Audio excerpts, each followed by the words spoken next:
Scott Petrak, Chronicle Telegram, BrownZone.com. There he is on the Make It Right, Call Kyle Wright hotline. Hi, Scott. How are you? I'm good. How are you guys? We're going to be bickering all day. I can feel till 2 o'clock. He's like, I go out on just saying, hey, wouldn't it be cool? Wouldn't it be cool if Travis Kelce ended his career and just did, 1 year with the Browns? And he's like blowing this up like I'm saying, oh, he's going to come. I get it. Scott, will you please tell Andy the 0% chance of Travis Kelce joining the Cleveland Browns? Well, yeah, I think Daryl's right, but Andy, that's just life with Daryl, buddy. Thank you.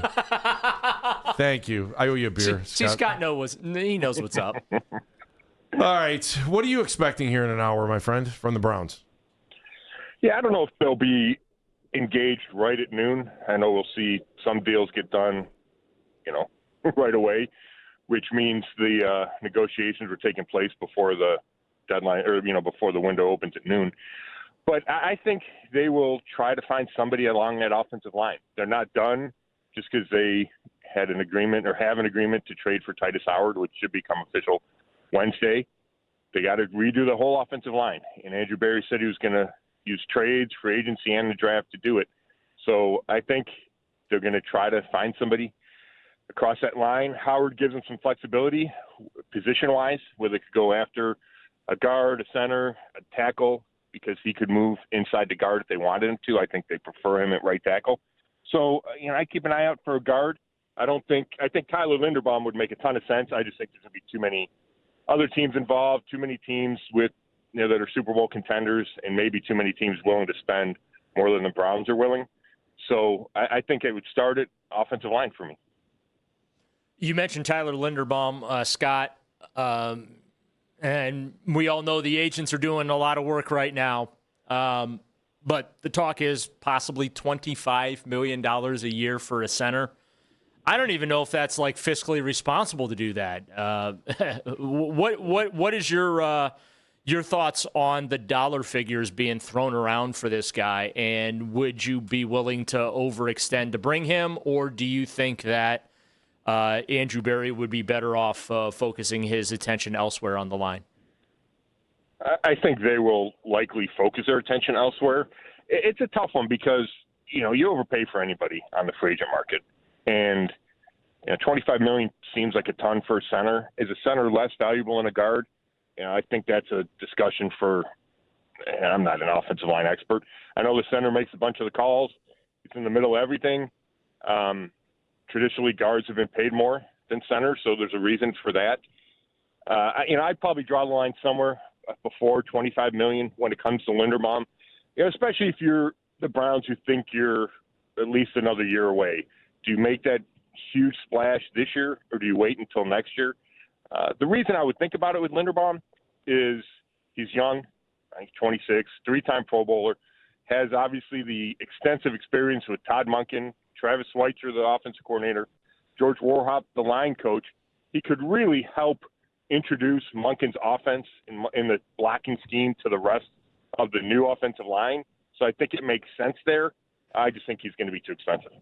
Just going back to something over the weekend with Max Crosby going to Baltimore, and there was talk that the Browns are willing to give up their first two picks in this year's draft, both first-rounders. What did you think of that? That the Browns are willing to do that? Yeah, that the Browns are willing to do that. I don't think that's valid at all. Not buying it? No, not for Max Crosby. Yeah. They already have Myles Garrett. They're paying him a ton of money.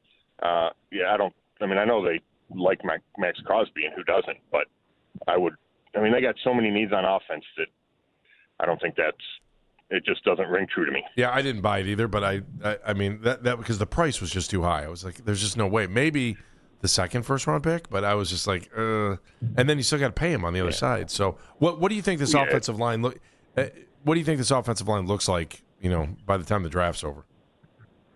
I think they get their starting left tackle in the draft, whether it's at 6 or after a trade down. I think they probably let's say they add a guard in free agency. They have Howard.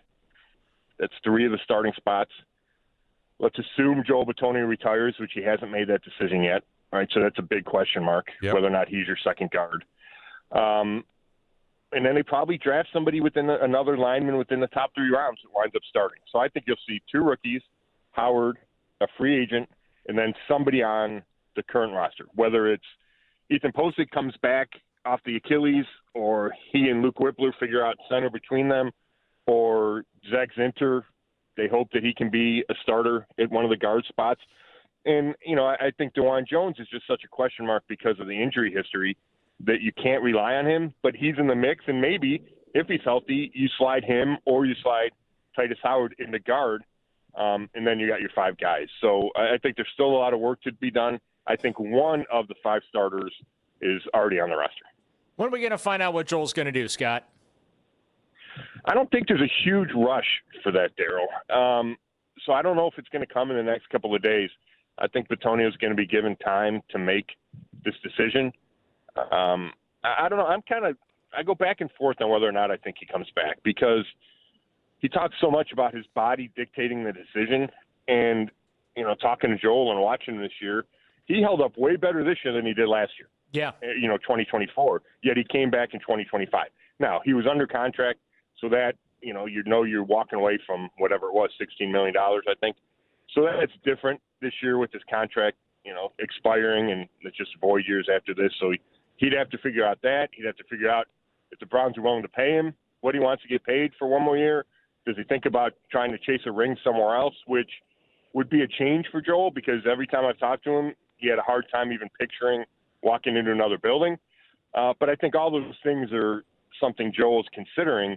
But I don't think I know there's not a hard deadline in the next couple of days for him to make this decision. They need wide receivers. We've talked about this ad nauseum.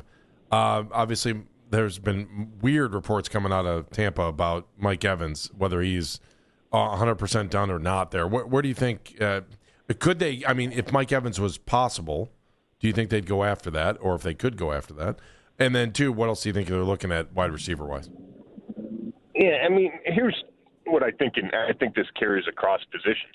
I don't think they're going to make an expensive signing for a guy that's 30-plus. I mean, Andrew Berry said that he didn't expect to sign guys in their mid-30s to try to get them over the hump. So I would expect any big move to be a long-term move, a guy that's, between 26 and 29. You think he's going to play for 3 or 4 years, is worth the long-term investment. And, we don't know. We haven't talked quarterback yet. But let's say they run it back with the quarterbacks they have. Are you expecting to win 11 games and make a playoff run? I mean, obviously, that would be the goal, and if it happened, it would be great. But I don't know if you stand pat at quarterback and make a bunch of splashy moves at other spots, especially when you are still limited in your salary cap situation. So, I mean, Mike Evans would be welcome here. He'd be the big target they're looking for. It just doesn't make sense to me. And I think from his perspective, he gets to choose. Why wouldn't he go somewhere where they're close, where they feel closer to winning a Super Bowl than the Browns? So I don't think it's Mike Evans. I don't think they make a big splash at receiver in free agency. Wan'Dale Robinson is appealing to me, but I saw a report this morning that it seems like he's going to sign with someone else. Could Andrew Berry still surprise with the trade? We've seen him do that in the past. That feels like the more likely vehicle for adding a receiver is through a trade versus free agency. I got to ask you this, Scott. The aggregators love coming up with trade scenarios for Myles Garrett. What is your reaction these days every time you see one of those pop up online? I saw Joe Manor had a reaction to one of them, and I kind of agreed with him. I don't know exactly what it was. But, I don't know how many times Andrew Berry has to say they're not going to trade him. I think if they were going to trade him, they would have traded him last year when he asked for it, and the price tag would have been higher, although he's coming off the sack record season, so maybe the value hasn't dropped at all. Myles is 30 now.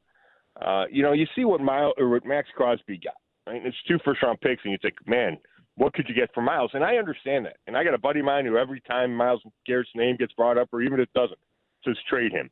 Yeah. And I understand that thinking. I disagree with it personally. I think Myles is going to be the best pass rusher in the league for the next 4 years. And if you're the Browns and think you're going to be a legitimate contender as early as 2027, why would you get rid of the best pass rusher in the league? And if you think he's not going to be good for 4 more years, then that changes the discussion. But I think he's going to be elite for another 4 years at least. And I think the Browns agree with me. and they're not going to trade Myles Garrett. So there's a little bit of an eye roll, and, man, I'm convinced they're not going to do it. So if it happens, I will be stunned. You want me to throw Denzel into that same scenario? Yeah, I think so. Corner's probably a little different. I don't think the market's nearly as big for Denzel. Not that there wouldn't be a market. I mean, I'm sure you could get a first-rounder for him, but, Myles is just different. Myles has separated himself from everybody else in the league, and I just think that's why it's different. But, yeah, they're not trading Denzel either. And, you got to take into consideration the cap hits you would take if you trade these guys. It just doesn't make sense. And they're trying to give Todd Monken a chance to win and just improve the offense. So you don't do that by taking away the best pieces on defense. I think it's safe to say Malik Willis is not going to be a Cleveland Brown, which I'm quite frankly okay with. He's got as much experience as Shedeur does. But what do you think the plan is with that quarterback room right now? I have said they might be just better off seeing if Shedeur can do this thing. Give him an offseason, learn Todd's offense, see if he can do it. And then if he doesn't, well, you'll be in position to replace him next year. How do you think this whole thing's going to shake out? Do they bring in another veteran? Do they bring in one of these journeyman guys? Do you think Deshaun can give him anything? Just how do you think this is going to play out? Yeah, it's fascinating, right? We talk about receiver and line being the two biggest needs, and it's almost like you push the quarterback discussion to the side because that's its own entity. I think Malik Willis would be a great fit for the Browns. I know he's only started the 6 games, Daryl, but I love what I see from him. He's a dual-threat guy. You can run the same offense that Todd Monken ran in Baltimore. I know he's not Lamar Jackson, but he does a lot of the same things as Lamar Jackson. I think he would be a good option for the Browns and a short-term option. Now, I don't think they're going to sign him. I don't know if that's because they agree that it's just not enough experience or they think he's going to get too expensive and they're not willing to make that investment in him. So that leans me toward thinking they'll add somebody to the quarterback competition. And could that be an Anthony Richardson? That makes sense to me, right? Huge upside, little risk. You're probably trading a 7th-round pick for him. You get him from Indianapolis. He's a former number 4 pick. I think you could add him to that competition. But if it's not a guy like that, then I think they wait and take somebody in the draft. To me, Kyler Murray doesn't make sense. Tua doesn't make sense. Geno Smith doesn't make sense. Because are those guys really an upgrade over Shedeur Sanders? And, if you really felt so, then that's fine. But I'm not a big Kyler Murray fan. I'm not a big Tua fan. And I'm not sure those guys want to come here anyway. But I just don't think that makes sense because if you signed one of those guys, they become your starter. I think the Browns are more inclined to see what they have with Shedeur and Deshaun Watson and then add somebody to that pile, whether it's a Richardson type or somebody in the draft. Scott, as always, we appreciate it. We're going to read just for the latest on everything that's going on in the Chronicle Telegram on brownzone.com from you. Scott, we appreciate you and have a great day, my friend. Thanks, guys. You too. Talk to you later. Scott Petrak, super friend of the show, joining us, and he does each and every Monday at 11 o'clock to talk Browns.